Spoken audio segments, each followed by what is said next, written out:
Thank you, America, for being my audience today. My name is Jeremiah Jackson, and I'll be doing my communication speech today. So behind me is the TV that gives a reflection of money being driven in. Every screenshot is the proverbial cash cow, which is a sports industry that raked in over $620 billion last year.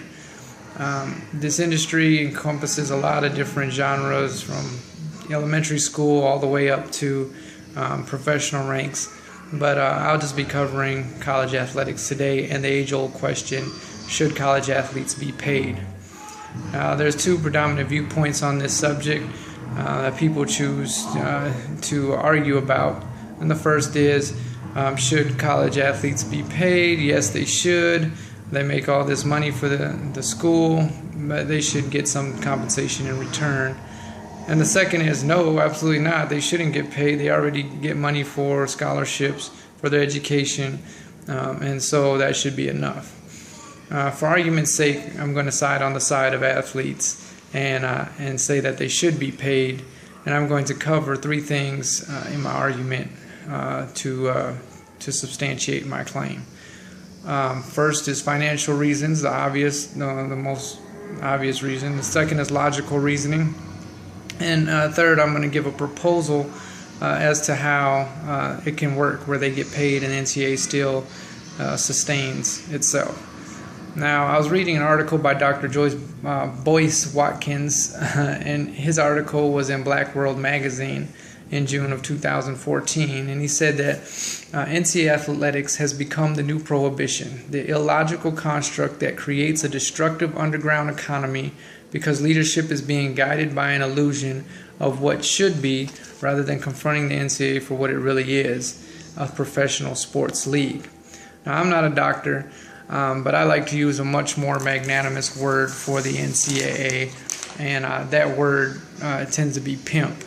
Now, Webster's describes pimp as someone who controls their workers and arranges clients for them, taking their earnings in return. So I think the moniker fits. Now, in order to understand why an athlete should be compensated, I like to look at their scheduling and then the financial data that supports my claim. So the scheduling, NCAA law prohibits athletes from working out more than, or claims to prohibit from working out more than 20 hours a week. But in a study done by the NCAA, they found that the athletes are working out or doing athletic-related activities for over 39.8 hours. This becomes a full-time job. The average scholarship gives you about $10,000 a year in educational costs. Mind you, none of this is going in your pocket. In educational costs, $10,000 a year. So you're looking at about $5 an hour that these athletes are making, related to the millions, actually billions of dollars that they're making for their university. So, the NCAA last year made $10.6 billion from Division I sports. And, there's 138,400 scholarships in Division I and II sports. So, the cost for scholarships comes to about $1.4 billion total, which still leaves, I'm doing math off the top of my head, it still would leave like 9.2 billion dollars. You're still looking at a big amount. In one football game, you could have over 100,000 people in the stands. Now, mind you, there's 420 different programs, Division I and Division II, and you're not going to get 100,000 in every stadium. We understand that, but over the 400 different universities and colleges, you do have, if you spread out the wealth, it'd be about $3 million per institution to cover all of their scholarships. So, one football game, let's say average of 30,000 people in the stands, an average ticket price of about $50. Some higher, some lower. You're still coming to about $1.5 million at the end of that day and that's not including your concessions, your parking programs, stuff of that nature. So, you're in 1.5 million and you have $3 million in scholarships, 2 games, you've covered your scholarship costs. Not a big deal. There's other expenses, I understand. In an ESPN article, they did an expense sheet for the NCAA, and it came to like $477 billion. $477 million. So, you start to see it can add up. But even after you take coaching in the NCAA spending, 477, if you did the math, and I did the math, it still came to $8.1 billion left. Now, and Dr. Watkins stated in his article also that athletes are not slaves, so we understand this, but exploitation is a continuum. It's not a dichotomy. Even a 5-year-old child working in a Chinese sweatshop has the right to stay home from work if he chooses to do so, but staying home would also be a detriment to his family. If one allows the beast of capitalism to operate in an unregulated manner, we quickly find that allegedly free human beings are ultimately left with no option but to work for an unfair price. So we understand that athletes at $5 an hour are working for an unfair price here in the United States. So let's explore the situation that talks about students. Athletes are just students. There's a misunderstanding. The average student, gets an academic scholarship. I guess it's a comparable analogy.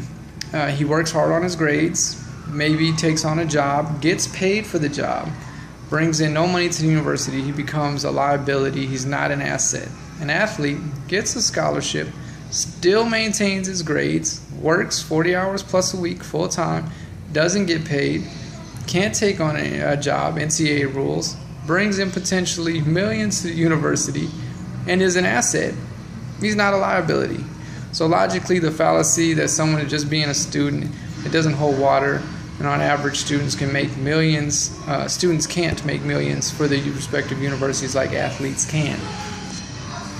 So most people see this as a long battle in the courtrooms with lawyers, litigation, arbitration, sit-outs, sit-ins. There's no end in sight. But I have a proposal that can allow the athletes to make money and still allow the NCAA to move forward in its money-making endeavors. And that is to allow the athlete to promote himself. Now, college sport is just like professional sports. It's star-driven, and stars drive the marketing machine that is the NCAA. Let the stars shine. Give them stipends and bonuses. Give stipends and bonuses to the rest of the athletes. With $8 billion left, you could take $2 billion and give it to the 420,000 athletes that are in the NCAA and give them $500 a month to each athlete. Now, you still left with $6 billion. So, this would allow the athletes to market themselves and get paid for commercials and autographs. And if companies want to use their likeness for something that company should pay for it. And this allows, the athlete to get their just due, as well as teaching them valuable business, branding, business promoting themselves, branding skills. It'll allow the athlete to also stay in college longer, thus enhancing not only the NCAA, but also submitting a better product to the professional ranks. The NCAA is very lucrative. They spent the last 100 years refining the art of pimping and making substantial yearly profits off the backs of the athlete. But even greedy people understand that in order for college athletics to survive in its current form, there must be some give, because after all the years of taking, the house of cards is about to fall. And whereas athletes have the professional setting to land on comfortably, the leaders of the National Collegiate Athletic Association will go down in history, and they'll never rise again. Thank you very much.